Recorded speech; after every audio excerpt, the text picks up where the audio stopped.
Kalau wartawan pengen ada name tag-nya. Seiring dengan kemajuan zaman membuat budaya khas Nusantara kini mulai tergerus. Tidak heran jika sebagian besar warga terutama anak-anak banyak yang tidak tahu bahkan tidak mengenal dengan budaya daerah. Salah satunya tulisan kuno yakni aksara Ulu.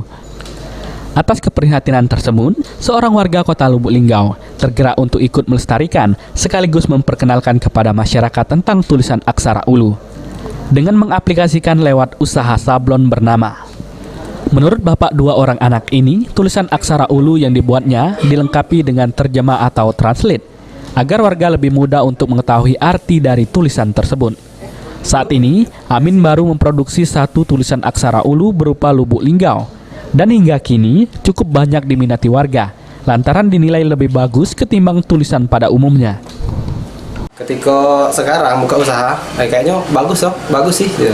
Dibuat di sablon kan gitu, jadi menunjukkan khas daerah walaupun memang beberapa masyarakat belum nggak tahu mungkin atau nggak paham tentang aksara ini tadi. Sebenarnya Kota Lubuk Linggau punya aksara Ulu sendiri yang sama dengan aksara Rejang kalau tidak salah.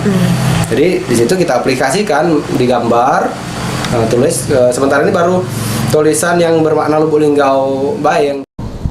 Kedepan, Amin akan menambah produksi baju dengan tulisan aksara Ulu lain agar semakin banyak warga yang tahu mengenai tulisan aksara Ulu dan ikut melestarikannya.